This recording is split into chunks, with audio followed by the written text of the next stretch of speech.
Bloodsport, the novel by Dick Francis, adapted for radio by Peter Hoar. The part of Gene Hawkins is played by Nigel Lambert, that of Dave Teller by John Carson, and Linny Keeble by Shelley Lungi.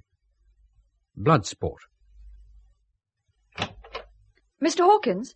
That's right. Daddy said I was to call for you. Ah, yes, he rang me. Come in. Thank you. Did you come all this way especially to fetch me? Oh, no. I live in a hostel with 60 other girls in South Ken. Ah. Daddy just rang me and said that as I'd got the car up in London this weekend, I could collect you and meet them at Henley. A sort of spur-of-the-moment thing. Sorry it's such a mess in here. I was just finishing my coffee. Would you like some? It's very kind of you, but Daddy said not to waste time. He wants to be upriver as soon as possible. Yes, so I gathered. He told me to wear boating clothes. I wasn't quite sure what they were. Oh, anything. I mean, I'm sure what you're wearing's fine. Oh, good, good. Well, I'll get my jacket. I'm afraid this isn't much of a place. It's very compact. Suits me, but I wouldn't class it as elegant living. Well, I could do without the landlord's pink carpet and his junk shop furniture. It isn't until someone like you comes in that I notice them. You live quite alone, then? Quite. You work for Daddy, don't you? Yes, why? No reason. I mean, I can't remember him asking anyone from work before. Well, he just usually doesn't, that's all. Ah. Well, a kind thought, I expect. Do you mind if I drive? No, why should I? Well, I've only just passed my test, you see. I got my license yesterday. Do you know what I deduced from that? No. That you're just 17. And when was your birthday? Yesterday. Oh, many happy returns of yesterday. Thank you. Excuse me asking, but isn't that a gun you're strapping round you? Yes, I always carry one. It's concealed when I have my jacket on. Oh. Wouldn't you carry a gun in my job? Yes, I suppose I would. But I thought this was just a day on the river at Henley. So did I.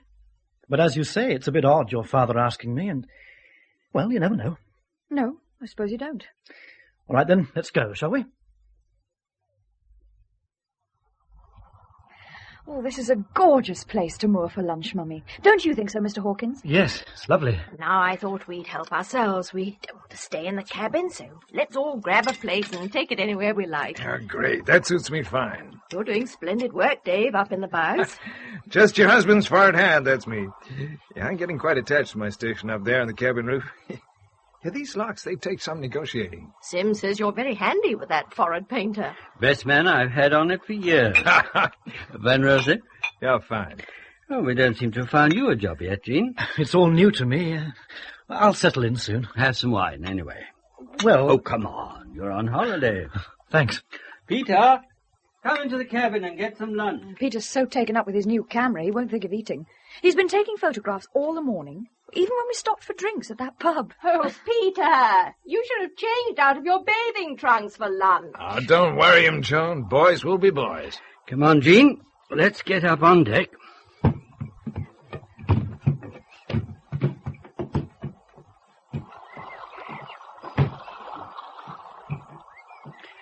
Have you read the Sunday papers? Just glanced at them. I was wondering whether you'd seen about Chrysalis. Chrysalis? Well, you know about him, I imagine. That Chrysalis has got lost? Yes, I suppose so. It was in all the news bulletins on Wednesday. He's still lost. But I suppose it doesn't mean anything to you. Well... Did I hear you mention Chrysalis, sir? Oh, just telling Gene. I have a share in that horse. A 1/8 share. $200,000 worth. Wow. And what's more, I spent all of last month negotiating the sale. Now, as soon as he gets over to the States, this has to happen. I'm sorry. And it isn't the money that matters. It's the horse. Oh, I expect they'll find him. And I'm not so sure. And I'll tell you, Gene, just exactly what I have in mind. I'd like you to go out there and look for him. Why me? Because I have great faith in Sim's judgment. And I think I should say that he and I were in the same line of business way back in World War II. I see. Just a war job for me, though. I got out of the army in 47, went back to Pappy. A couple of years later, he died, left me his racehorses, a few bucks on the side. I'd pay your fare and expenses, of course, and a fee. I don't hunt horses. Well, knowing Sim Keeble, I can guess what you hunt. Now, Chrysalis is the third stallion of international repute to have disappeared in the last 10 years. You may not hunt horses, but you do know about them, Gene. Yes, I understand your father trained them for racing. There's the police, the insurance company. They have expert investigators.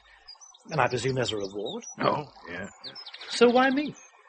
No one found the other two. The first one was found dead in a gully 2 years after he disappeared. Well, that's it then. But the second one, and I bought that one too, at a 1/10 share. This is the second time round for me.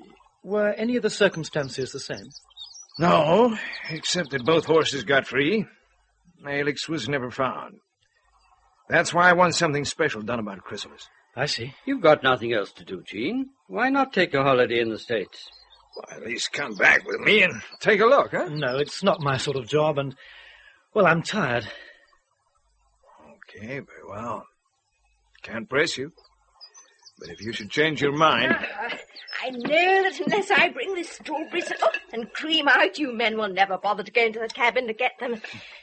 There they are. But do have some more chicken and salad first, Mr. Hawkins. No, I'm fine, thanks, Mrs. Keeble. We must be getting on soon. I want to show you Harbour Lock, Dave. Oh, yeah. There's a weir there that makes the navigation rather tricky. Don't worry, Sim. Your forward hand will be on the alert. Now, strawberries and cream, Mr. Hawkins.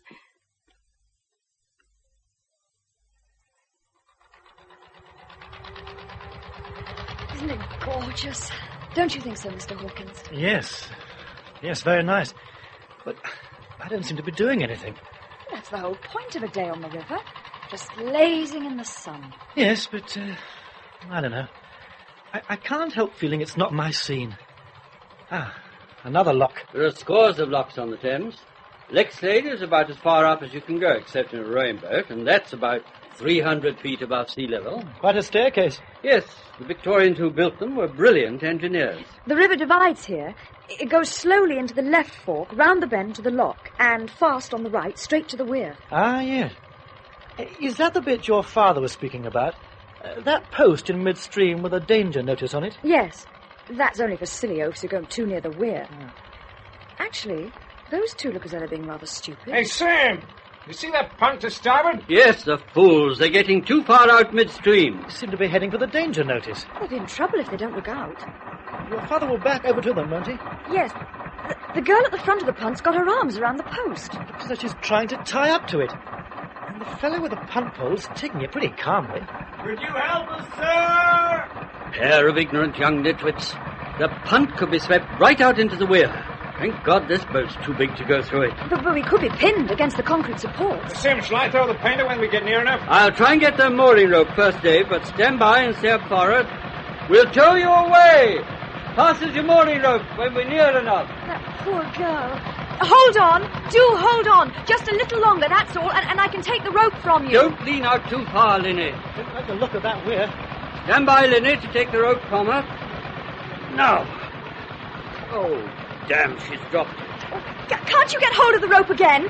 Can you hang on to the pole with one arm? No, I can't. Why doesn't the young man go and help her? Forget your punt pole, you oaf. Go and help the girl. Please. Quickly, I can't hold on any longer. Dave, he's gone over the side. The young man, he hit him with his punt pole as he moved forward. Daddy, the weir! Looks like this is my job for the day. Mr. Hawkins, you can't. No, we'll throw him a rope. You're too late. I'll get him. You'll never make it. They'll both get sucked under in the weir. Oh, now they'll both be drowned. Get hold of that mooring rope. We'll tow the punt into the bank, then get downstream. We've just a chance of picking them up. Get the mooring rope, quick! I'm going ahead.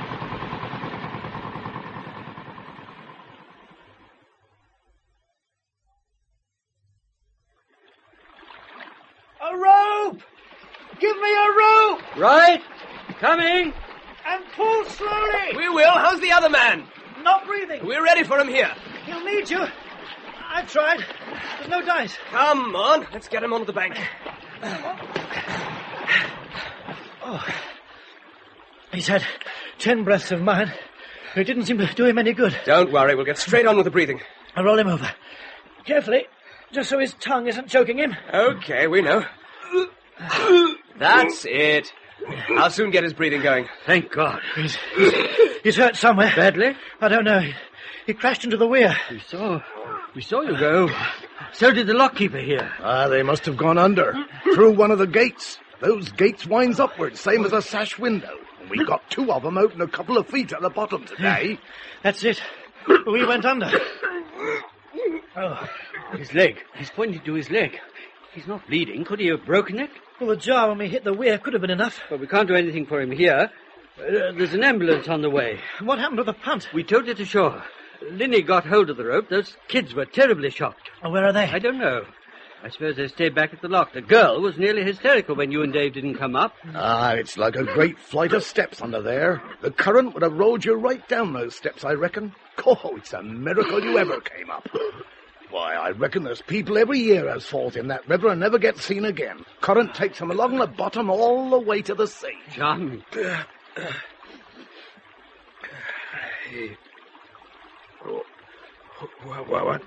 What happened?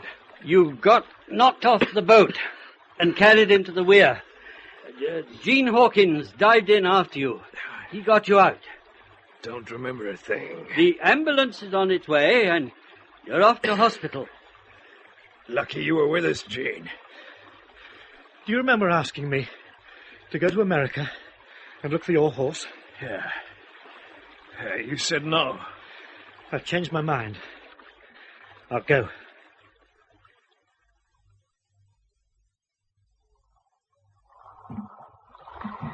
This is the emergency falling in kit. I don't expect any of the things will fit. Linny's cast-offs are a bit narrow for me. And mine are too wide, I know. And they're all too short. Why are you going to the States? Well, maybe I owe it to him. Who, Dave? Yes. If anyone owes anything, surely he owes you. No, if I'd been quicker, he'd never have gone in. I was abysmally slow. Oh, nonsense. Nothing could have prevented an accident like that. That accident was attempted murder. No. Oh, it was. Convince me.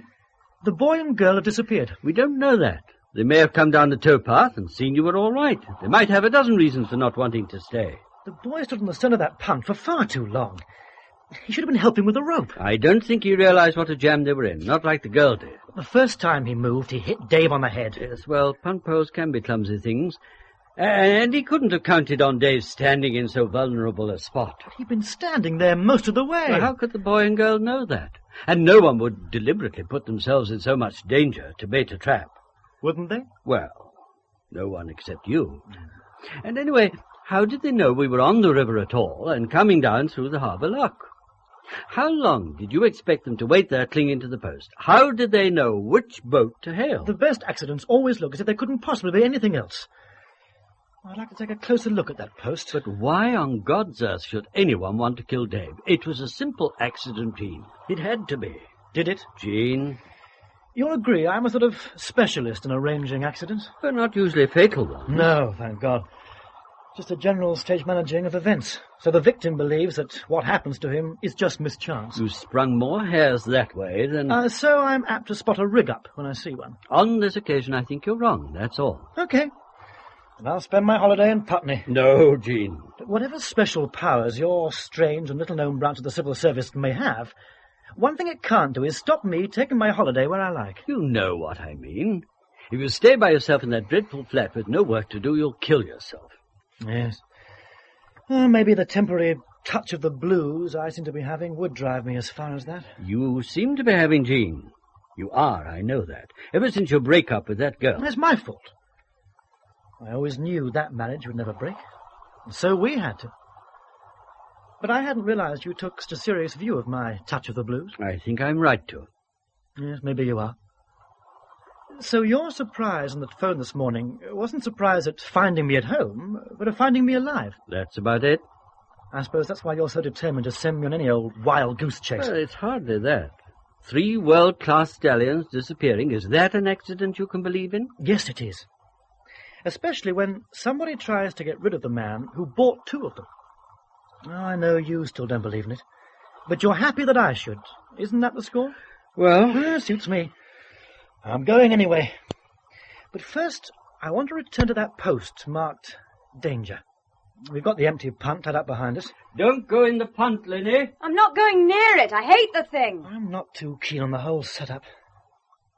I can't help thinking of the legend of the sirens.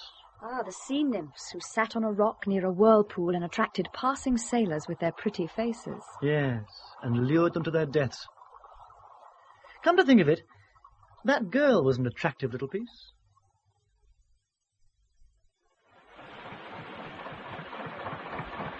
Don't! Do be careful, Mr. Hawkins. Watch it, Jean. We can't have you going in twice on the same day. I know, not enough spare clothes. Mr. Hawkins! As I expected. You see this? A newly cut rope still attached to the danger post. Now, this is the end of the punt's painter rope. The girl cut it when she knew we were right in position. But how on earth did they know we were here? Well, I reckon they've been tailing us on the way up. See the name of the outfit the punt belongs to on that metal plate? Yes. Isn't that the name of the pub we had drinks at on our way? Yes. You mean... Yes, I do. They picked us up there and got on ahead. Tied her on the danger post until we hove in sight. Yes, it's dead simple. Then the girl cut the painter rope and began yelling. Now that pub... Young Peter was taking photographs, wasn't he? Yes, he finished up his film there. I wonder. There's a chance he may have got a photograph of them. Come on, Daddy, let's get away from here. You're right, Linny. We've done enough. I'd like to keep the punt overnight and have it gone over for fingerprints. There's no stopping you, Jean, is there? Okay, I'll arrange. And then I'll go off to America. Ah, yes. Yes. Now, America. What will be your first point of call, Jean? Insurance company. Make contact with my oppo. You mean your opposition or your opposite number? It could be either. I'll have to see. When's all this going to be? Tomorrow, I'd say. Goodness. Yes, Linny, it's all happening now. Now, how about getting back to London? Do you feel up to driving your car? Well, as a matter of fact, Mr. Hawkins, I was hoping you would. There's been something about this afternoon. I think you drive better than me.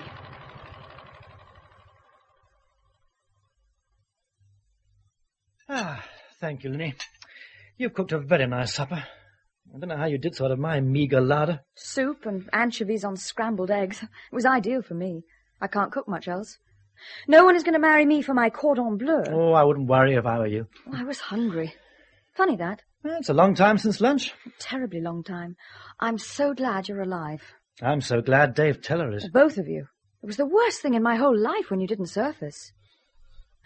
Why don't you have any pictures on your walls? Well, there are some in that trunk over there, but I don't like them much.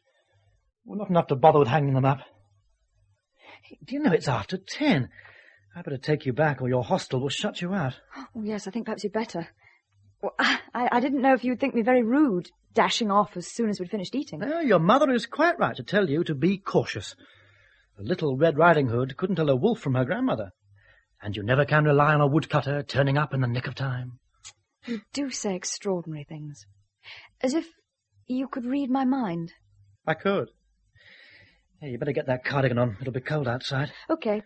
Here, you've dropped your handkerchief. Oh, thanks. Oh, it's the one Peter found in the punt. In the punt? Yes, in a crack between two of the cushions. He gave it to me because it was too small for him. Too sissy. Did you find anything else?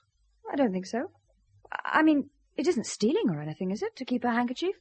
Well, I'll give it to her, of course, if she comes back, but by the time Peter was sitting in the punt, they'd already been gone for ages. No, it's not stealing. But may I have a look at it? Of course. Is this picture on it something out of Walt Disney? It's Yogi Bear. Who's Yogi Bear? Oh, I can't believe it.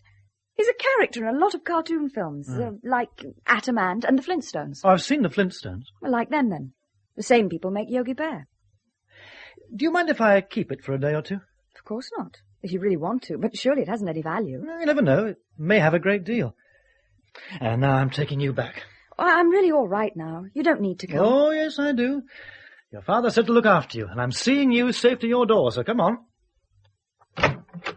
After you. What do you actually do in the civil service? I interview people. What sort of people? Well, people who want jobs in government departments. Oh, a sort of personnel officer. Sort of. Sounds a bit drizz. Oh, the sun shines occasionally. Oh, you're pretty quick. We only made up drizz yesterday. It's a very useful word. Yes, we thought so too. Covers a lot of things nicely. Like wet boyfriends. It would be pretty drizz to have a wet boyfriend after you.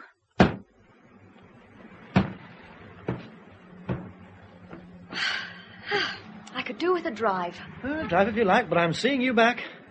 And mind you drive carefully while I'm in America. I will.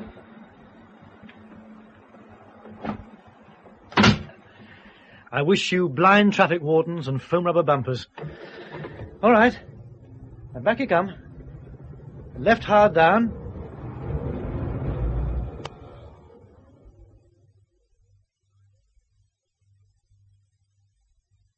Walt Princella. Hello.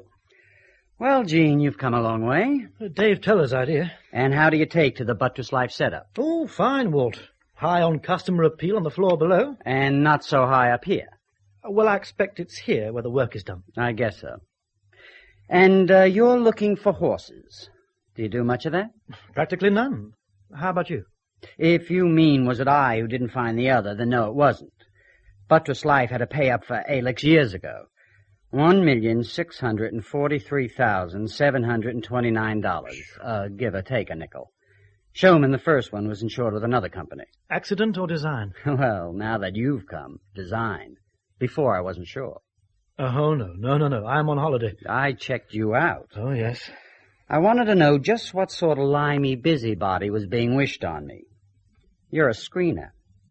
I mentioned your name in 2 places, the FBI and CIA. I got a positive reaction from both. It seems you're a major stumbling block in the way of the planting of spies in certain government departments and places like biological warfare research laboratories. Kind of them to say so. And what's more, you passed on some useful warnings to our people at Fort Detrick. They say the other side have tried to deter you rather roughly once or twice. Yes. That's why I always carry this Luger under my arm now. Well, you've a clean bill with our boys, and how? And with you? They said you didn't like the limelight. It's all yours. Right, fill me in then. How did Chrysalis get lost? They were taking him in a horse van from Kennedy Airport to Lexington, Kentucky. Mm-hmm. They loaded Chrysalis and 4 others in the van, drove westwards from New York on the Pennsylvania Turnpike. Time? Left Kennedy 4 p.m. Monday. Last Monday, that is. Mm-hmm. Estimated Lexington midday Tuesday, 700 miles. Stops? Yeah, that's where the trouble started. How come? At the first stop, they took turns to eat. Drivers first, grooms after. So there was always someone guarding the horses. All correct so far. Yeah, but the grooms say the drivers didn't give them long enough for their meal. So afterwards, they all ate together. Leaving the horses unguarded. Exactly. Now, it was in Ohio that the van was hijacked, and it was over the state border in Kentucky when it was found. Hijacked? Well, that's the first I've heard of that. It was hijacked by mistake for a truck full of liquor which was about 20 miles behind it along the road. The vans looked alike, same size, same color. How did it happen? Well, while they were at lunch, someone drove off with the whole works. But surely the driver took the keys. This was an expert job. A direct wire contact from the battery terminals to the starter motor. So then what? The drivers called the police. But it wasn't until Wednesday morning that the van was found off the road in Kentucky. But no horses. The ramps were down, and all the horses were let out to create a diversion. To get the cops off the tails of the hijackers by making them chase horses all over. And it worked? Yeah. So the owners kicked up a stink. All the horses were valuable, but only Chrysalis was insured with Buttress. Did they get all the others back? Yeah, but Chrysalis had as good as disappeared off the face of the earth. Well, how do you know the hijackers meant to take the liquor truck? The only thing they left in the horse van was a screwed-up scrap of paper. It was a note of the Times the liquor truck made its daily run along that route. It was Chrysalis they really wanted. That timetable note was a blind. But why should anyone want to steal a stallion? That's what's got us all floored. It's the stallion's name that brings in the stud fee. If someone's stolen Chrysalis, what's the point? They can't advertise him for stud, so he isn't worth a dime. I'm not so sure. Suppose there's some sort of substitution going on. How do you mean? I'm not clear of the details yet, but a stallion gets the top fees because he throws the best horses, right? Yeah. Well, suppose some crook stole Chrysalis and Alex and Showman before him to play a waiting game. Now, suppose he substitutes Chrysalis for some mediocre stallion. He throws the best stock. This soon gets around, and he can put up the stud fees of the mediocre horse he's been substituted for. That'd take time. 2 or 3 years. Would it be worth it? Of course it would. Do you realize a top stallion stud fee can be as much as $10,000 or more? Now, he's probably booked for 30 or 40 mares a year. That's well over $250,000. There's tremendous money in it. Yeah, I see. Yeah.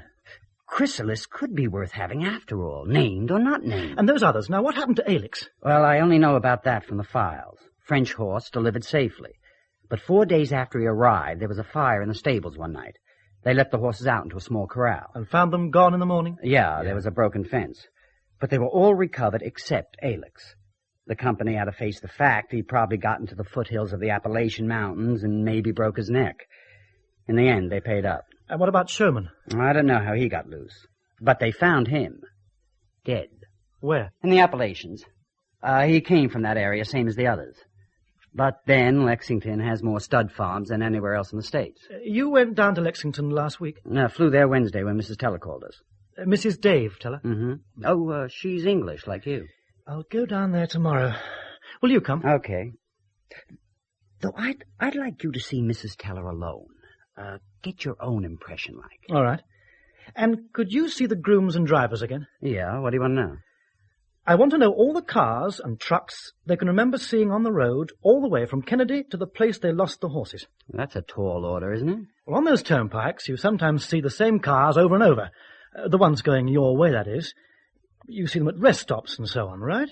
Yeah, but after a week, I don't know I'll get much out of those fellas. Well, it's worth a try anyway. It'll give you a thing to do while I have my lone interview with Mrs. Teller. I can't wait. What's Midway Farm like? Oh, you'll see. It's got prosperity printed on its gateposts. Let's take our drinks down to the pool. I'm going for a swim. Okay by me. So, you're the man who fished Dave out of the river? Yes. He telephoned me yesterday. He says I am to trust you entirely. Come on in and swim. There are plenty of swimsuits in the hut. No, thanks. I'll sit here on the terrace and watch you. You've hardly touched your drink. You're not one of those softies who can't hold their drink, are you? Chrysalis? Do you ride? I can, but I don't. Why not?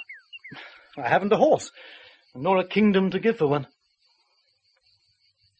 Drink your whiskey. In a while. Well, then, strip off and get in the pool. No, thanks. Why not? I like it as I am. Don't you do anything? How many people knew the time Chrysalis would leave Kennedy Airport? God, you're a bloody bore. Well, don't you want the horse back? No. As far as I'm concerned, we'd be a lot better off with the insurance. Oh, I'm getting in the water. Take your clothes off, for God's sake. Or are you afraid of that pink-white slug body the English usually bring over here?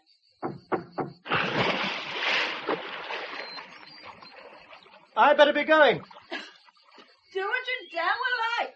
I always like to please my hostess. That's better. There are some sun shorts here and a shirt. If you must know, I've too many bruises to want to strip off, but I'll put these on. Gracious of you. How many people knew the Chrysalis shipping date? Half Kentucky, I guess. Wasn't any goddamn secret. I called 6 or 7 of the syndicate to let them know. They've asked me to. Here, fix me another drink, will you? Okay. What's the matter with your legs? Same as your husband's, only mine didn't break. At least I've got you to put your city clothes in the hut. Here, what's this? Put that down. And put the safety catch back on. Mr. Hawkins, what do you do for a living? I'm a civil servant. With this Luger? Do you know what you're doing with that? Yes. Making you look down the barrel of your own gun, enjoying it? Indifferent, really. You're a cool bastard, I must say. You won't shoot me. Why not? I'm not insured for $1.5 million. Do you mean you think that I shot Chrysalis? It is possible. You're a goddamn fool. So are you, if I may say so. That gun goes off very easily. Does it? I'll throw it away then. It's lucky the glass was any nearer to you. I'll have that gun back and put the safety catch on before you try any more games. Games? Well, what do I have but games? Bridge and golf, all games. My Luger, too. I just thought I'd make you sweat. Why? That's a good question. A very good question. All games. Life is all bloody games. And we're all poor bloody losers. Oh, bring the trolley over, will you? Sure.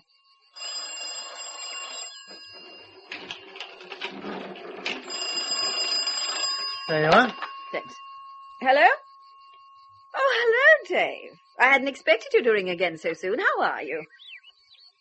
Good. I'm sure you know best, Dave. You stay as long as you like. Your Mr. Hawkins is here. Just call on me now. Dave wants to talk to you. Oh, thanks. Hello? Hey, Gene. Yes? Look, fella, Sim and I want you back here in England for a conference. Can you get a plane tomorrow? But the fare. Oh, to hell with the fare. You got a return ticket. All right. You found that horse yet? No. You think you will? I don't know yet. Well, I'll see you Thursday, then. Bye. Goodbye. Stay to lunch. No, thanks. I must get back to New York. Arrange about tomorrow's plane. Are you married? No. Divorced? No, I've never been married at all. Are you queer? No. And why aren't you married? But I haven't found anybody who will marry me. Don't be ridiculous. You must have women lying down for you in droves. It's not the same thing. So you live all alone? That's right. No parents? Both dead, and I've no brothers and no sisters. Anything else? Stay the night. I'm sorry, but I can't. I have a mother, and sisters and brothers, and dozens of relations, and a husband and a son, and all this. I have bloody everything. I have bloody everything.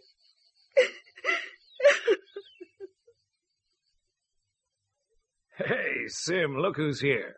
Hi, Gene. Glad to see you. How are you both? Well, if you discount ropes and pulleys and slings and plaster that are supporting my leg in this in the air, well, I'm very well, thank you. This hospital's all right, but the food is goddamn terrible. Don't take any notice of him, Gene. I sat here and watched him eat perfectly good meals. How's the investigation? I got Walt Pranceller to question the grooms and drivers again, to see if they could remember any vehicles which had been with them a lot on their journey. Well, you know how it is. Often you see the same vehicles time and time again going your way. Any possibles? Yes, one. A grey station wagon trailing some furniture. One of those trailers you hire. Yeah, Snail Express thing. Yes. Walt's checking with Snail Express on the off chance. Good. How's my wife? Oh, very well. What was she doing when you called? Sunbathing, swimming. There's a heat wave coast to coast. She gave you a drink, I hope? Oh, yes.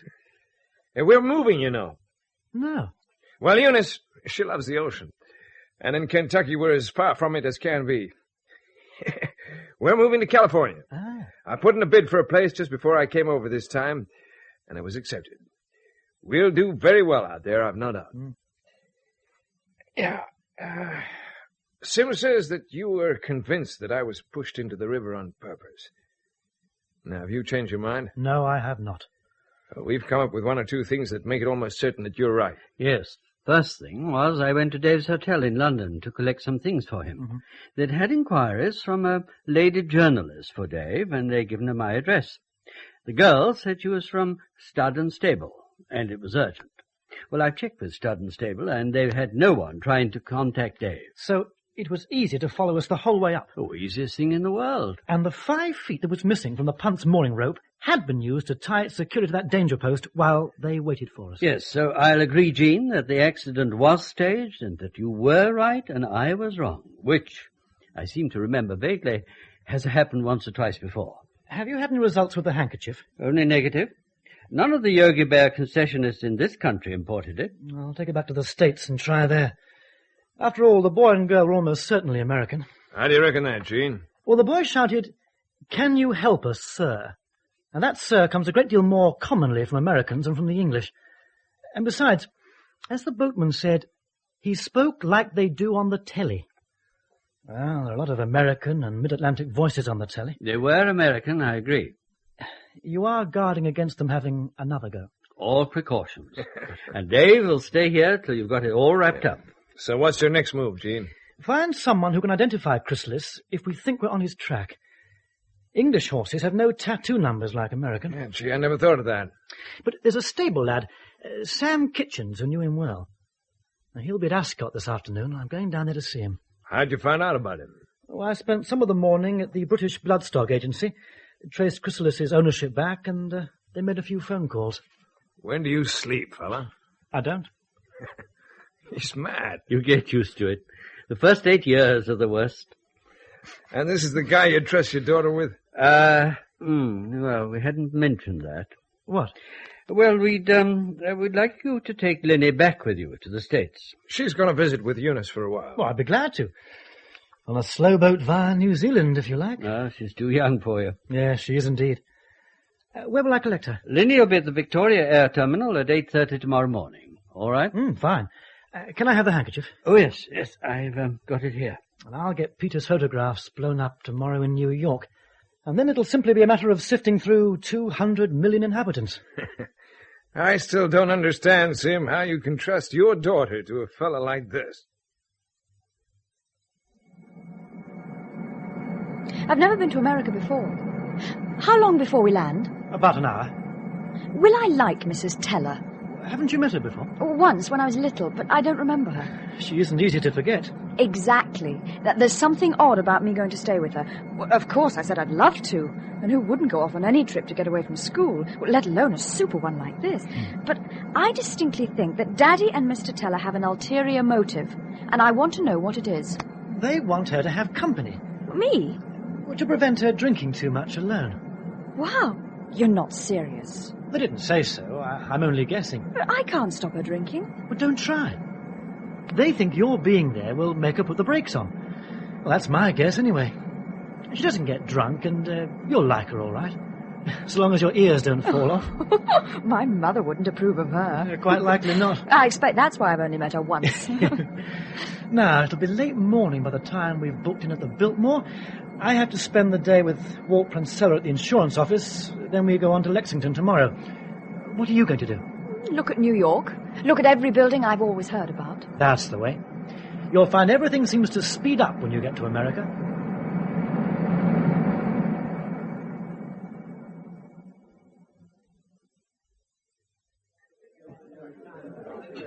Dave Teller does you all right. The Biltmore, no less. Yes, he's very generous. It's pleasant for a drink at the end of the day. I'll say. And what a day we've had. Your staff have been very helpful. How are the trailers? 27 are okay. Of the other 8, 5 don't answer, and 3 have no phone. I gather they went all over. Oh, Nebraska, Kentucky, New Mexico, everywhere. But what success have you had with Yogi Bear? To start with, it's not Yogi Bear. The handkerchief came from Japan. Oh. Several of the firms phoned their West Coast offices for me. No dice. It seems as if half the souvenirs sold in the West are made in Japan. But all these Yogi Bear concessionists say that this isn't Yogi Bear at all. It's the wrong-shaped head. So, if this handkerchief was sold at or near Yellowstone Park, it could have come from any two-bit import business.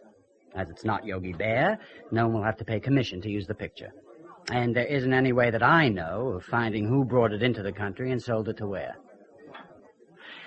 We could start from the other end. Are you plumb nuts? You can't mean what I think you mean. One of the Snail Express trailers was checked in at Rock Springs, Wyoming, and it's still there. They haven't had another customer for it yet. And I've asked them to hold it until I've had a look at it. Why that one particularly? Because it's in the same state as Yellowstone, and because it gives me an itch. Yellowstone must be 300 miles from Rock Springs. No. I shall fly down and then hire a car. I think it's a waste of time. I've time to waste. I'll keep in touch by phone. Good. Oh, here are your photographs. They've come out pretty well, I think. Yes, very well. Here's Linny. Well, how have you got on? I've had a fabulous day. Oh, may I introduce Walt Pranceller, Linny Keeble. Hello. How do you do, Miss Keeble? Glad to know you. Well, if you'll excuse me, I must be off. Good night, Gene. Good night, Miss Keeble. Good night. Whatever's bitten him? Oh, he's had a tiring day, and he's going home to his wife. Oh, do you know what you're saying? Frequently. Anyway, you look a lot tireder than he does. Oh, that's most encouraging. What shall we do this evening? Or do you want to rest? No, I'll go wherever you want, Linny. Let's go over and get a drink, and you tell me. Well, first of all, I'd like to go on a long taxi ride to go everywhere in the city I haven't managed to see this afternoon. Fair enough. And then there's a glass-walled restaurant looking down across the lights of Broadway and Times Square. I should like to have dinner there. It's a date. That'll make this the most fabulous, fantastic day. Good. I'll remember it as long as I live. Then, will you be coming with me to Lexington tomorrow? Yes. I have to see if there are any hairs from Chrysalis's mane in the horse box. Is that all you've got to identify him by? Well, Sam Kitchens, the stable lad in England who looked after him, he said he's the only horse he ever knew who liked sardines. Sardines? It's quite a lot to go on, really, isn't it? And I have a horse box to look at a place called Rock Springs. Sure you can look at the trailer. Now? Well, if you don't mind. You're welcome. I'm agent for Snail Express, you see. Uh-huh. I've 4 in at the moment, all come from different places. Which one do you want to see? The biggest. It's that one. Came in last Saturday from New York State. Huh? Yeah, I got a note of it. Yeah, renting charge paid in advance for 1 week. The week wasn't up until Monday. Do you remember who brought it in here? Let's see. Oh, yes, an old guy. Can't remember much about him. He had white hair, I guess? What sort of car did he have to pull the trailer? I helped him unhitch a station wagon, I think. Grey, maybe? It wasn't either of the 2 young people in this photograph. No. Look inside if you want to. I swept it out. Well, why did you do that? I always do. It was pretty clean, though, already. Yes. No sign even of a horsehair. Well, you wouldn't expect one, would you? As a matter of fact, I was hoping. But look here. This trailer has a roof that opens right out. Yes, some of the larger ones do. It's to make it easier to load tall things. Yes. Like a horse. Well, thanks. Now I've 300 miles to go looking for a handkerchief. What? Hello, Gene. Where are you? In a little town called Jackson. It's in Dude Ranch country, sort of place people go for holidays on ranches that are set up especially for them, so they can go riding feeling like cowboys. I know. Well, the main street's lined with souvenir shops, and at the 5th there was a pile of our sort of Yogi Bears. Hey, and Walt. Yeah? They recognized the boy and girl from the photograph. Well, they're highly thought of here, and they run one of these holiday ranches. So you're going to stay there? Yes. It's called High Z Ranch, Jackson. So keep on my track if I don't ring you each day. I shall call myself Hockner and try and change my appearance a bit. Well, they never heard me speak, so I don't think I'll be recognized. And they've plenty of horses there? Yeah, quite a lot, apparently. Now, I've left all the details with you, so will you arrange to get Sam Kitchens over from England? Anything you say, Gene. And that Dave Teller will pay for. Oh, he'll pay all right. I'll be ringing you again, but sooner or later we'll need Kitchens, so let's get him now. In the meantime, I shall be looking for a horse that likes sardines. Mr. Hockner, how nice to have you with us. I'm glad you could take me at such short notice, with the 4th coming up next weekend. We're seldom full this early in the season. I'll show you straight to your cabin if you like. Then you can freshen up and come along to the ranch house for dinner later on. There'll be a bell to let you know when. This way. It's a great place you have here. People say there's no finer view of the Teton Range or the Rockies than we have here. It's a view good enough for a chocolate box. Has this always been a dude ranch? I mean, it seems a bit hilly for cattle. Always a dude ranch. My grandfather built it about 40 years ago. How did you hear of us? I asked in Jackson for somewhere good and fairly quiet out in the mountains. Who recommended us? Just a man in the street. I see.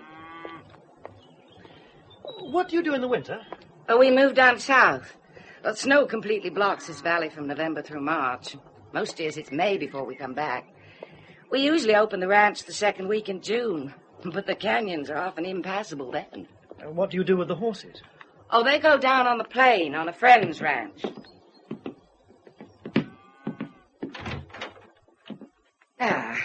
This is your cabin.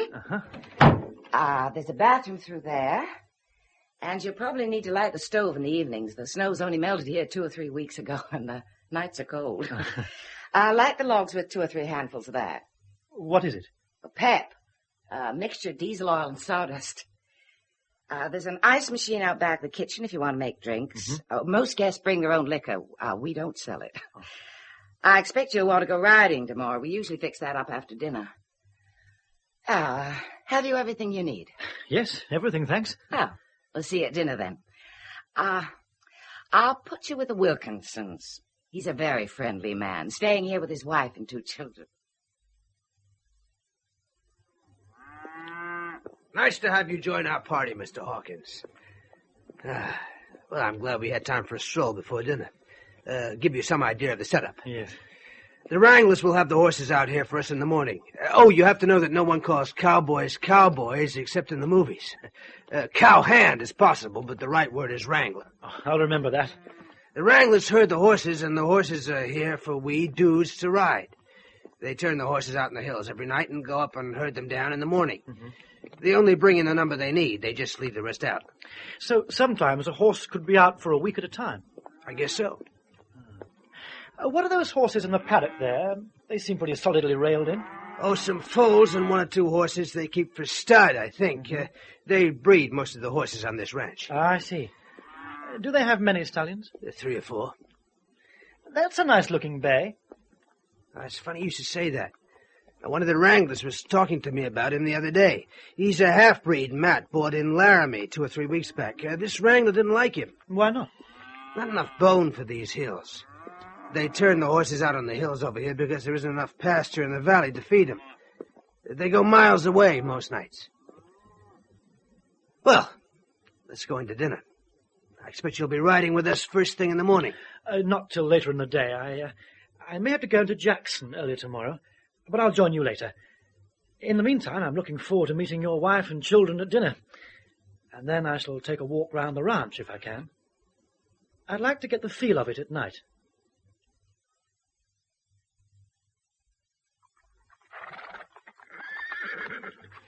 Come on, boy. Come on. I've something you'll like. Yes. Sugar. All horses like sugar, don't they? Yes. I've bought a special supply of groceries to bring to you and your friends. I brought something else, too. It's not so easy to carry these. Come on, boy. Now, what do you think of those? Oh. Don't like 'em, eh? I don't blame you, chum. I don't know of a horse who likes sardines. Bar one. There you are. You have some more sugar. Yes. Right. That's enough for you. Now, how about your friend here? What is he like?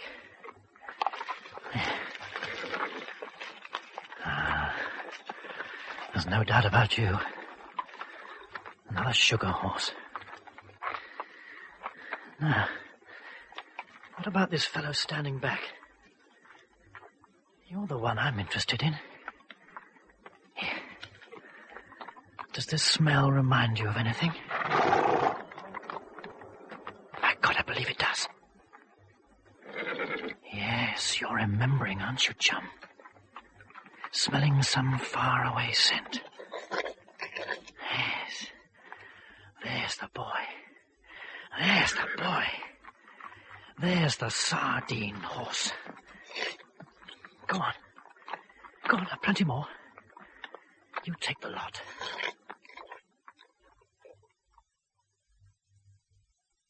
Walt? I'm here, Gene. I found him. Who? Chrysalis. Can you be sure? I will be. I'm mailing to you 4 hairs from his mane for your experts to compare with the ones of Chrysalis's I sent you from Lexington. Can do. Now then, what's the next step? Do I get the police or do you? Neither.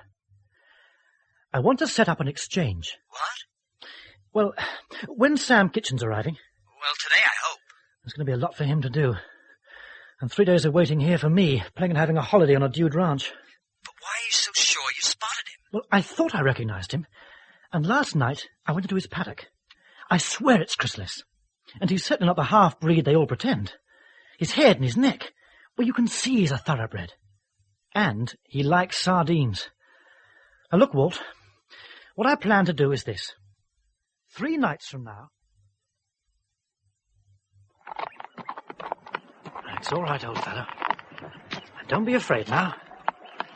I know the man frightened you, but he's a friend who's come to meet us. You took the wrong path when you ran off up here. But we'll get you back. I'm not afraid, see? Come on now. Come on. That's better. Now, we mustn't let Walt think that we can't do this bit together. Not after we've been all over the mountains. That's it. There. There, you've made it. Good fella. Good fella. I'm sorry, Gene. I did the wrong thing. I should have stayed down with the van, but I saw a torch, It's all right, Walt. It might have been disaster, but it's all over now. I've got Chrysalis. Is that Sam Kitchens there? Yes, sir. I'm here. Take a torch and check him over, will you? Right. Have you got the replacement, Walt? Yeah, he's in the van. Bought him for $500. A cross bay, but the best we'll do, Sam Kitchen says, unless we bought a thoroughbred. And you got his papers with you to cover you if there are any questions asked on your way back? Oh, yeah. It's Chrysalis, all right. Oh, good. See that tiny scar up there, under his shoulder? Huh? Well, he cut himself on a metal gatepost when he were a 2-year-old. And the way his hide grows in a whirl there, inside the hock. Oh, yeah. Well, besides knowing him for his general shape, I'd swear to those other things in any court. Oh, let's get back to the van. Come on, old boy. Come on. Come on. Was the cut from the gatepost bad enough to be treated by a vet? Yeah, 5 or 6 stitches. Well, take good care of him till you get him back to Lexington. Well, aren't you coming with us? It's too late for you to go back. No, I'll meet you at Idaho Falls as we arranged. Well, look, it's not safe to go back. I'll be fine. Well, have you found anything new while you've been at the ranch? Very little. But I bugged Yola and Matt Clive's cabin. Yola had a telephone call one night to a third party who's clearly involved, called Uncle Bark. Uncle Bark? Yes, it's a funny name. And the boy Matt's back. Yola was telling this Uncle Bark that Matt had written to say he had to give up Europe and that he couldn't get near to you-know-who, from which we deduce that Dave Teller is being adequately guarded. And apparently, something goddamn stupid happened to upset the Clive's plans. Something that made Dave Teller's removal necessary in the first place. And it happened after the horse had been stolen. Well, here we are at the van. Dave's head man with you? Yeah. Well, let's have my replacement horse, and you get Chrysalis in the van, Sam. Right, sir.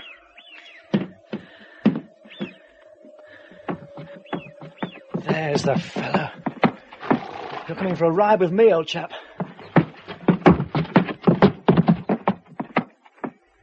I still think you should come with us, Gene. No. No, if I scarper, it's too obvious. I must be there knowing nothing about anything at breakfast in the morning.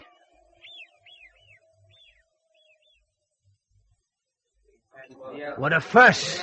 You think they'd lost the deeds of a gold mine? Yes, they do seem worried. Can they be sure the horse is lost? Maybe up in the hills, surely. Well, the wranglers are out now, searching. Well, I'm glad they found the dear little foals anyway. Oh, Samantha sure likes those foals. Oh, I do. Good girl. Yes, they hadn't gone far, had they, Samantha? But perhaps this older horse went further. They may find him yet. I hope so. Yola's in a shocking state. I felt she was checking us all in at breakfast. What, to be sure there wasn't a cattle rustler among us who vanished into the night? Something like that. Oh, here's Matt. Listen, everybody. I guess you know we've had a bit of trouble here this morning. Someone let out the foals and horses from their paddock over there. Now, if it was any of you kids, we'd sure like to know about it. Or does anyone know if the gate wasn't properly fastened at any time? Well, I'm sure any of the guests would speak up at once if we could help you. But if you think it wasn't an accident, shouldn't you call in the police? We are seriously thinking of it. One of the stallions is quite valuable. But to save any possible embarrassment, we want to be quite sure that none of the guests had left the gate open by accident. Well, everyone here seems quite sure of that. Yes. Yes, they do. Well, if anyone has any second thoughts, I'd be grateful if they'd come and talk to us. Well, I must get my bill and go over to my cabin to pack. Oh, yes, of course. You're off this morning. Yes, unfortunately. Well, we'll see you again before you go. I doubt there'll be any riding for guests yet with all the wranglers out on this search. I'll be doing 1 or 2 things to the car this morning, so I'll be seeing you.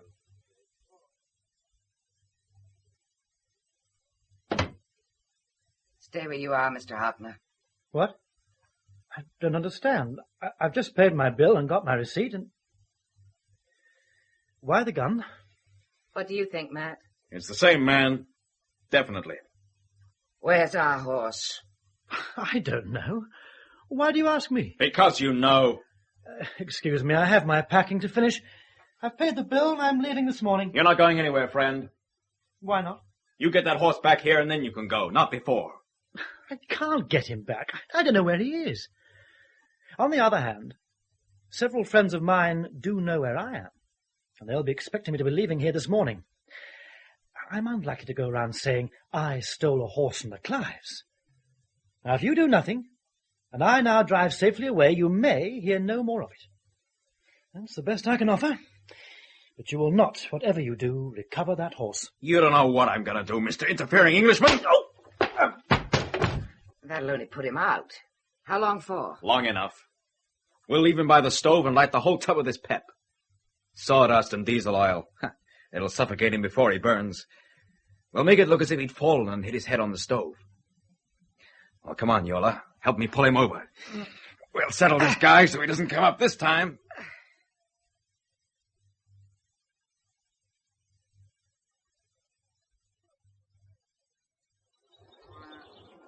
Wilkinson, help me get this stuff in the car. Well, of course, but what's the matter? Well, let me help too, Mr. Hockner. I'm making a quick getaway. A disagreement with the Clives. Well, I'm sorry to hear about that. Why, there's Yola now. She's going back into the ranch house. Yes, I think to get her gun, but I don't think she'll dare to use it with you and Samantha here. Well, you can't mean it. Oh, I do, Wilkie, but don't you worry. She won't use it on you. Well, goodbye, Wilkinson. Goodbye, Samantha. Thanks for your help. I fixed a date with a friend a few hundred miles up the road, and I've got to hurry to keep it. Goodbye.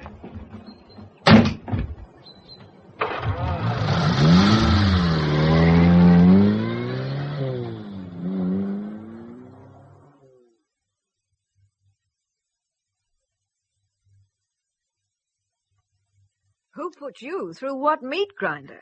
You look like the bridegroom on the 10th night. Well, you should have seen me when I made my date with Walt Princeller at the motel at Idaho Falls. I was out with concussion for nearly 24 hours. You still look as though you need sleep.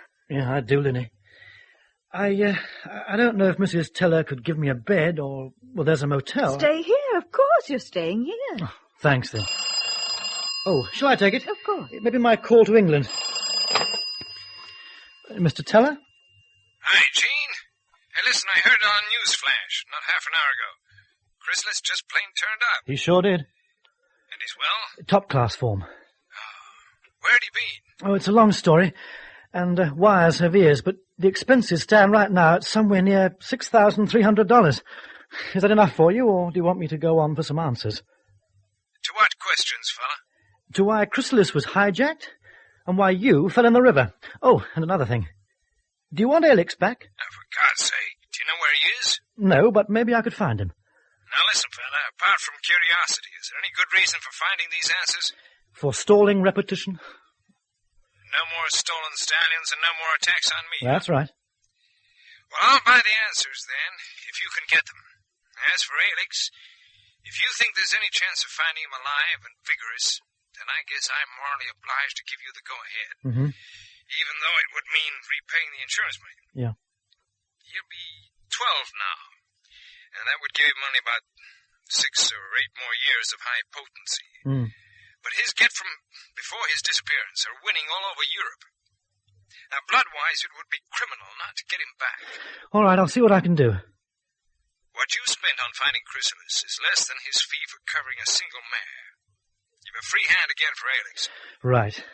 Oh, Gene. Sim Keeble says you've got 7 days extension of leave. Yes. I guess I could fix with him for more if the extra week isn't enough. Well, if I haven't finished by then, I'll have failed anyway, and may as well go home. Yeah. I'll leave it to you, fella. Now, may I speak to Eunice? Yes, she's just here. Just a sec. There you are. Thanks. Honey, you there? Yes, darling. Hi. Hi, how's it going? Oh, don't ask me how he did it, Dave. I don't know. How's Lily? She's fine, sure. Dave, we're taking a trip tomorrow out to California. I'll measure up the curtains for the new place, things like that. And Linny can have some days on the beach and try some surfing. So look, Dave, why don't we take Jean with us? I've made reservations at the Vacationer in Santa Barbara. They're bound to have another room. Yes, sure do. I don't know what he's been getting up to finding Chrysalis, but he's in pretty poor shape. I'm giving him a meal now, and packing him off to bed early. When the blue of the night meets the gold. I was all for early bed, but I hadn't bargained on someone else being in my room. What do you want? What do you think? Does silence mean no? I'm afraid it does. You did say you weren't queer. No, I'm not, but I do have one unbreakable rule. And that is not to sleep with the wives or daughters of the men I work for. That includes Linny? Yes, it does. Well, I'm damned. You mean the night you spent in New York with her, you didn't even try? It wouldn't have been much good if I had. Oh, don't you believe it. She never takes her eyes off you. When you were away, she talked about nothing else. You must be wrong. I wasn't born yesterday. She has 2 photographs of you as well. The ones her brother took of you on the river. But she shouldn't. Maybe she shouldn't, but she does. You expected me to say no? I thought you might, but it was worth a try. Eunice, you are nuts. I'm bored. Well, that puts me into the golf and bridge category. You're still playing games. At least you're goddamn human. What do you like best about moving to California?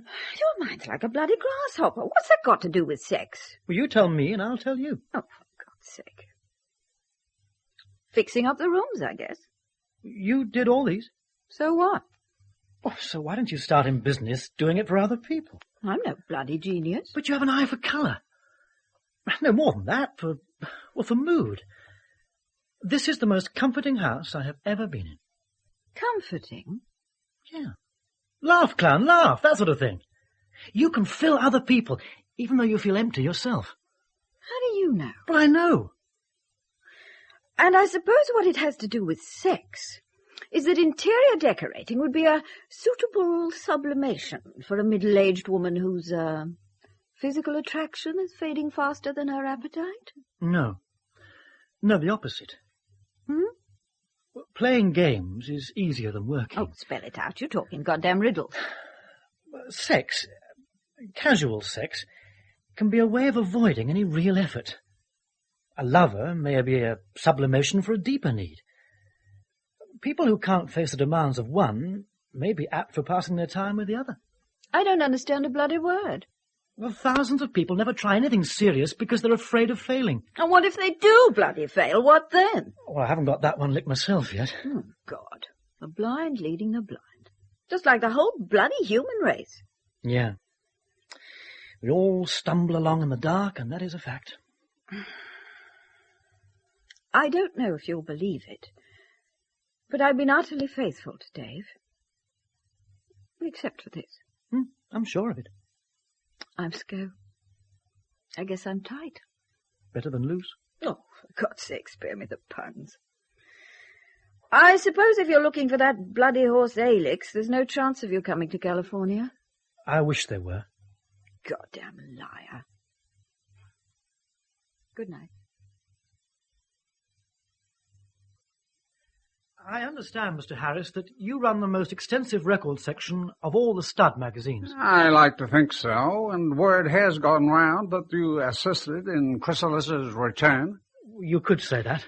I thought Mrs. Teller made a most tactful statement to the press, so what can I do for you, Mr. Hawkins? I'm looking for Elix and Showman. Showman? But he was found dead, surely. I'm not satisfied that it was Showman. Oh, I see. Now, all through this case, no one's been able to understand why anyone should want to steal a well-known stallion. Well, exactly. Being unable to use the name and pedigree would seem to make it a useless property. Yes, but suppose one could find a stallion whose fee has risen sharply over the last few years, one who has sired much better stock than was ever expected. Might not the stolen stallion be being used in his stead, and so vastly increase his stud fee? It's possible, I suppose. Now, what I would like is 4 lists. One of stallions whose fee have risen steadily over the last 8 or 9 years. Yeah. Another of those who've proved considerably more successful at stud than one would have expected from their own breeding. Mm-hmm. And a 3rd list of all this year's 2-year-olds who've proved conspicuously better at racing than one would have expected from their breeding. Yeah. By the end of the day, we should be able to provide you with that. Oh, and there's a final list.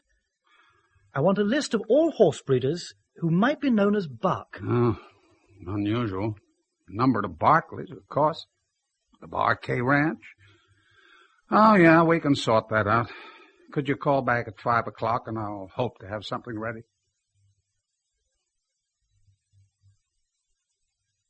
Well, Mr. Harris? Mr. Hawkins. You found them? Well, we might have done. We came across 12 possibles which appeared on the first 2 lists, and one of the sires of the 2-year-olds fits your requirements and comes from the same farm as one of the first 12. You follow me? On your heels. I've 2 names with the same owner which seem possible. Uh-huh. Movie maker, age 14 years, present stud fee $10,000. Centigrade, age 12 years. This year's stud fee $1,500. Fee next year $2,500. Both standing at Orpheus Farm, Los Cayos, the property of Cullum James Offen. Movie maker and centigrade, showman and Alex. As clear as a frosty sky. Movie maker cost $150,000 at public auction. Since then, I estimate that Offen has been paid somewhere near $2.5 million in stud fees. And centigrade will earn $100,000 this year alone. But Cullum James Offen is so well regarded. I simply can't believe it. He's accepted as one of the top-ranked breeders. And, of course, there's no connection with the name of Bark. Oh, but there is. Mr. Harris, you're no musician. Haven't you ever heard of Orpheus in the Underworld by Offenbach? So I want you to come along too, Walt. Yeah. That is, if Buttress Life would be willing to send you from coast to coast, if Alex was the crock of gold at the end of the rainbow. Los Cayos is a short distance northeast of Los Angeles, and I thought of staying a bit further south on the coast. If you like. Come to the Vacationer, Grand Beach, Santa Barbara, then. I'll meet you there tomorrow. Hey, who's paying? Oh, Buttress Life and Dave Teller can fight that one out between them. I'll put the motel bill on Teller's expenses. Can you ring the fare out of your office? Yeah, I guess so. But my wife and kids aren't going to like it. Oh? I was fixing to take them on a picnic this Sunday. Postpone it for a week. It's been postponed twice already on your account. Oh. Well, around 6 tomorrow local time, that do? That would do very well. Okay. See you,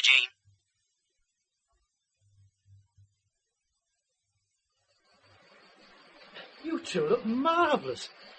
There's something about the California sun that... Well, you both look as if you're filled with it. We are. It's heaven. And dinner out here on the terrace. All these coloured lights on the sand. I've never seen anything so lovely. Eunice, have you by any chance heard of a racehorse breeder called Cullum James Offen? Heard of him? Of course I have. Everyone has. Well, I hadn't until Gene mentioned him. Well, I mean, everyone in the bloodstock world would have heard of him. He has a terrifically successful stallion called Movie Maker. And Dave says we ought to think of sending mares to another one of his, Centigrade. The first crop of foals are winning 2-year-old races this season all over the place. But quite apart from that, I guess we'll be seeing a good deal of him from now on. Oh, why? Our new place is right next to his. What did you say? Our new place, where we're moving to, is right across the road from Offen. We shall look right into his stables. Oh, no. Why are you laughing? What's so funny? No, it's not funny. Far from it. Do you know Cullum James Offen personally? Not yet. Does it matter? It might be wiser not to make friends with him in too much of a hurry. Why not? It might prove too much of a prickly flower. I'll know more soon. Walt and I will be seeing him tomorrow.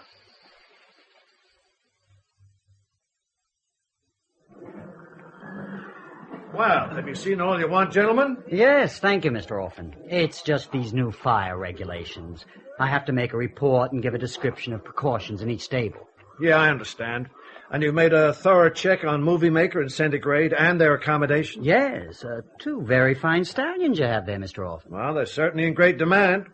Well, I'll leave you with Kiddo here. He'll show you anything else you want to see. Thank you. Goodbye, Mr. Offen. Goodbye. You've been here long? 5 or 6 months. You must be good to get a job like this so young. I got a feeling for horses, you see. Mares, they foal down nearly always at night. Comes from having to give birth in the dark in the wild, you understand? Why in the dark? Well, they drop 'em by day. Some hungry hyena comes along and kills the foal in the first half hour. Well, foals now, they're readier to run at birth than most other critters, but you gotta give 'em half an hour to dry off. But they don't have to run here. Well, nature don't know that. And then, you see, I always know when a mare's ready. How do you know? Well, I don't know how I know. I just got a feeling for it. I've been with horses, you see, all my life. Ah. Where were you before you came here? Oh, all over. I had a job in Lexington a while back, but they said I didn't keep good time turning up at work. Then I was in Maryland. Then I saw the advertisement for here, and I wrote Mr. Offen. Seems he didn't want no great businessman, just someone with a feeling for the mares. And he's keeping me on, he says. Though there was 2 before me he let go after they'd been here a month. Well, thank you, kiddo. It's been interesting talking to you. Let me see you to your car. He's no idea what's going on. Unless he's a brilliant actor. No, he wasn't acting. None of the signs. Can you always tell? That's one of those unanswerable questions. I have a feeling for it. Like Kiddo and his mares. But if he lets me down sometimes, how am I to know? Have you ever passed as clear someone who turned out to be a spy? Once. The counter-espionage chaps turned him in 6 months later. But he'd done a good deal of damage and the press took it up. Which you took to heart. I guess so. And now you're so good at it, they beat you up. What do you think when that happened? There's a big fish coming down the pipeline and they want me out of the way. So you look all the harder. Well, you could say so, yes. They'll kill you one of these days. I suppose you don't care. There are lots of others in the department. Now, we'll see Eunice and Linny at lunch. If you can distract Linny for a few moments, there's something I want to ask Eunice. I want to pay Mr. Offen another visit. What for? To bug his desk, for one thing. Has Linny still got those photographs of me? Don't worry. In a fire, she'd save them first. I'd like Cullum James Offen to see them. What are you talking about? I'm talking about you and Linny driving over to pay a neighbourly call on Cullum James this afternoon. And you could easily, dearest Eunice, tell him about me pulling Dave out of the Thames, and Linny could show him my photograph. Especially the one of me sitting by a table outside the pub. That group of all of us. Oh, you really can't be so pleased with yourself as all that. For God's sake, why? An experiment. That's no answer. Earning my keep at the vacationer. Finding that bloody horse. Yeah, I'm afraid so. You don't mean... Oh, surely you can't mean that Offen has anything to do with it? I'd like to make sure he hasn't. Oh, I see. Well, I guess that's not too much to ask, sure. I'll get Linny to come with me. I shall be waiting outside, waiting to go in when you've gone. Oh, and tell him I'm looking for Alix. I wish I knew what your game was. How about Chrysalis? Whatever you like. Say Dave employed me to get him back. I don't know why I'm doing this. More interesting than golf? Is it a game? Well, like hunting bears. Oh, yes. A sport.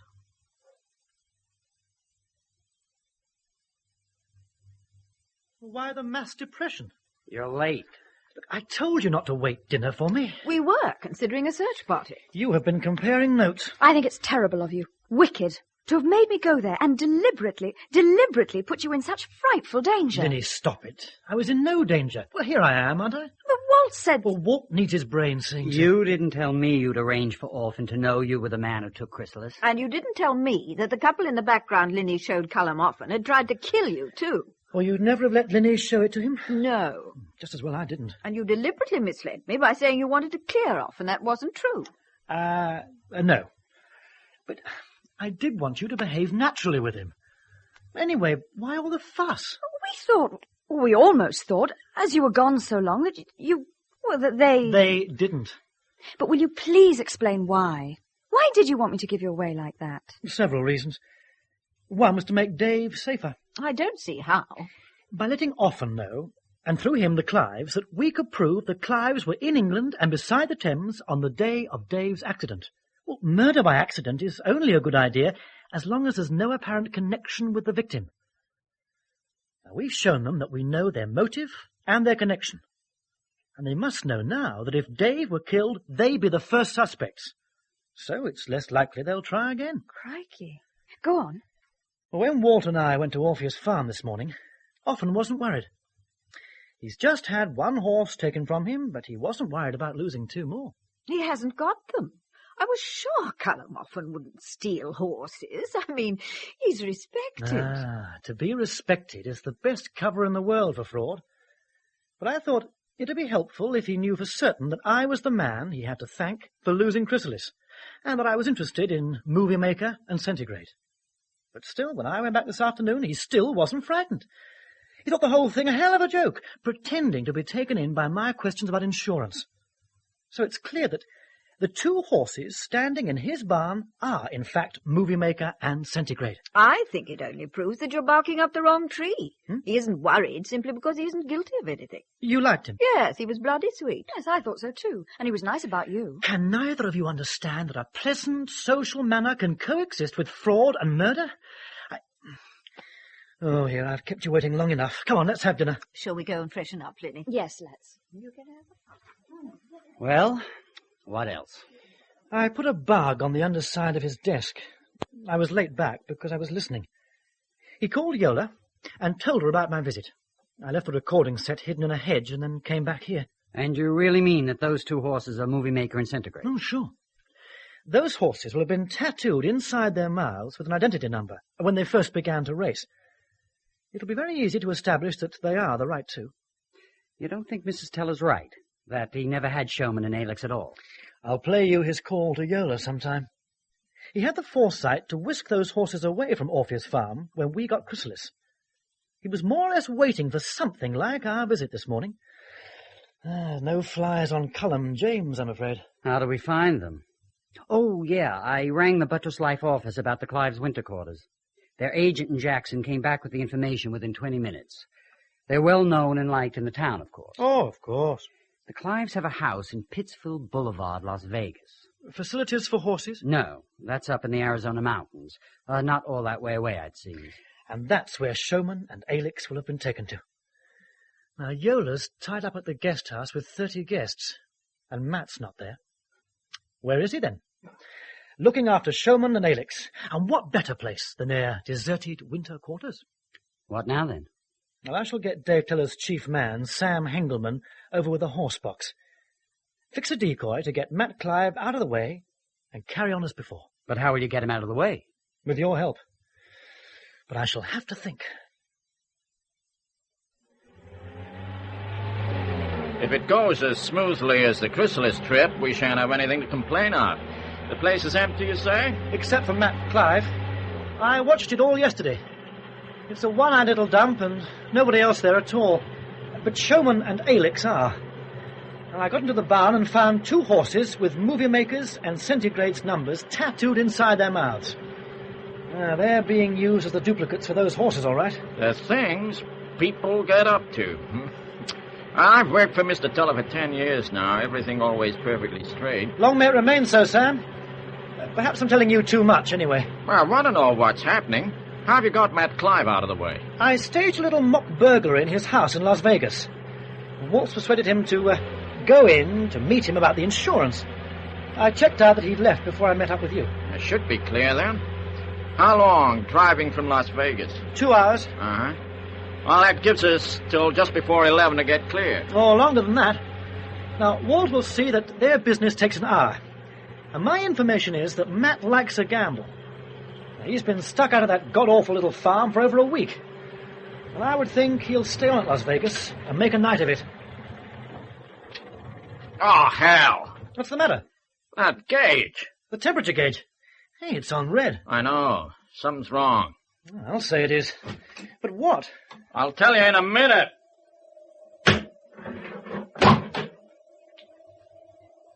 Damn. As I thought. Water. Yes, that's pretty obvious. Gasket. No water in the radiator. Right. And if we go on, the engine will seize up? Right again. I suppose you don't carry any extra water in the van? We sure do. Never travel without it. Well, can't we pour some in the radiator? Yeah, we can. There's 2 gallons. Won't get us very far. 13 miles out of Kingman. You could just about get back there. 7 to the farm. There's an extra gasket, of course. A spare one? Yeah, sure, always carry a full set of spares. Well, how long will it take you to fix it? Cylinder head gasket, say 3 hours. 3 hours? It won't take much less. Well, what do you want to do? Matt Clive looked as though he was dressed for staying in Las Vegas. Now, if he does, we're all right. If he comes straight back, we all land up at the farm at midnight. If you're willing, we'll take the risk. I'm willing. Then change that gasket.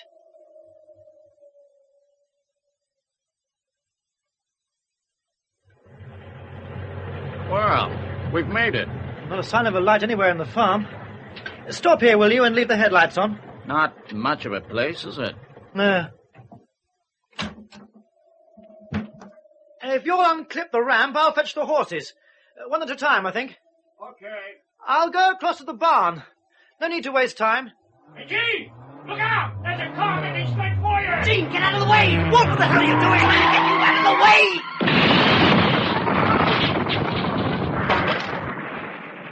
Gene!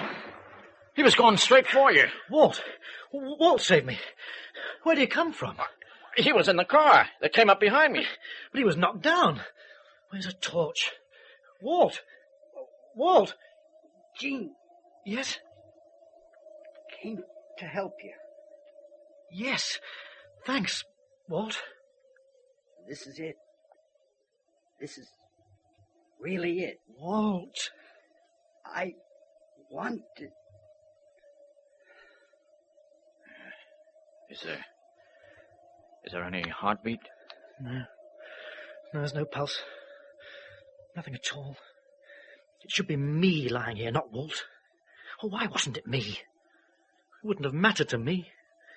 It wouldn't have mattered at all. Hey, how about the guy in the other car? He looks very still. Let's see. With a crash against a wall like that, I'm not surprised. Yes, it's Matt Clive, all right. He was waiting for us. And all he did was get Walt and kill himself. What did he do? Well, give me a moment. That's Walt's car there. Oh, yeah.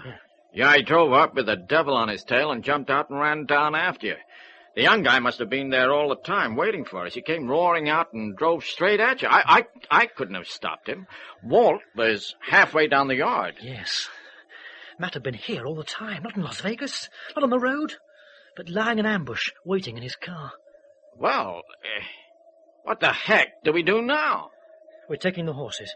We can't. We've got to. For Walt's sake, and your sake, and Dave Teller's sake, and for my sake. What do you propose? We call the police and explain what we're all doing here? We'll have to. No, definitely not. Now get the horses into the van. We'll never get away with it. Oh, yes, we will. As long as you take those horses back to Lexington and never tell anyone, anybody at all, what happened here tonight. You've collected 2 horses. That's all. Just forget the rest. But how can I forget? Look. I've arranged things before. There's a rule where I come from. You take a risk, you get into a mess, and you get out. Now, Walt threw himself in the way of that car to save me. Matt didn't intend to kill him. And you didn't see a murder. Matt drove straight into that wall himself. And that was an accident, too. Only 2 motor accidents. But you must have seen dozens. But these were no acts. Forget it. Get the horses into the van and draw it out of the yard. I'll get a broom and remove our tire marks. I shall ring Buttress Life tomorrow and say that I'm worried about Walt. Tell them he had a date out here, and they'll send someone and discover the accident. But you can't just leave him here. Do you think I don't hate myself? But it's the only thing to do. Within a week, everything will be back to normal for you at Lexington, and I shall be back in England.